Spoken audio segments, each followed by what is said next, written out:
faly miaraka antsika ampanaraka an'ity serasera telo minitra izay ataoko matetitetika ity a miresaka momba ny fiainana andavanandro ny mponina, miresaka momba ny fahatsapako ny zavatra mitranga, hevitra momba ny zavatra miseho any Madagasikara sy zavatra hitako ihany koa. Dia androany aho zany a manararaotra n'ity serasera telo minitra ity a manao antso avo ho an'ny ministra mponina, dia tsy izany fa ho Tiana Rehaly izay marina fa hoe tsy mpanao gazety intsony izy a, tsy mpitsikera fitondrana intsony satria efa ao amin'ny fitondrana, fa na izany izany azany a amin'ny maha ministra mponina anazy a dia tena tokony mijery ny zavatra miatra amin'ny fiainana andavanandron'ny olona. Eny e, mety manao zavatra nokana any ambadika any izy, mety manao asa fa tsy hita fotsiny izany le asa ataony. Ny olona mila mahita zavatra azo tsapahin-tanana, ary betsaka ny zavatra mitranga ohatran'ny tsy ahitana anazy, zavatra mikasika amin'ny mponina andavanandro. Ka izay zany nanaovako antso avo hoe miseho ianao, miseho ataovy ohatran'ireny olona nitsikerainao tamin'ny ianao mpanao gazety ireny, fony ianao mbola mpanao gazety sy fony ianao mbola nalala ny zava-misy teto amin'ny fitondrana. Milanao ny vahoaka, milanao ny olona.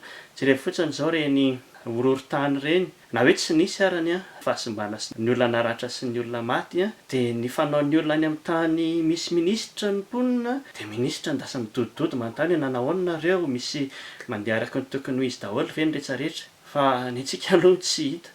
Toy izany koa misy betsaka ny zavatra manjo ny mponina amin'izao kanefa tsy hita ilay ministra mponina. Indrindra andrano koa fa mahatraitra avy hatrany amin'ny mponina izany, mahantra manodidina eny, tsy fantatra zavatra mety mitranga eny a, tsy hita ny ministra mponina. Ka hoy hoe tsy mahalala zavatra miatra amin'ny mponina intsony angamba ilay ministra mponina satria efa ao anaty fitondrana.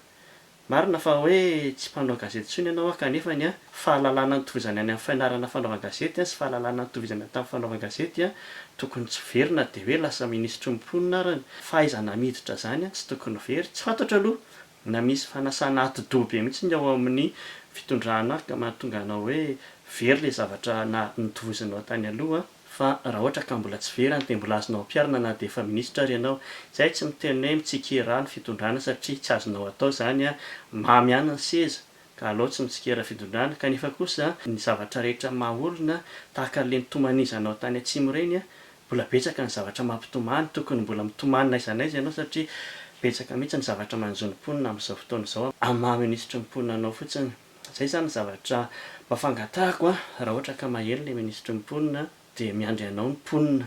Izay ny resaka tao anatin'ity serasera telo minitra ity a, telo minitra ihany fa mieritreretina hoe mba misy zavatra azo tsoahana dia manaraka indray isika mihoana.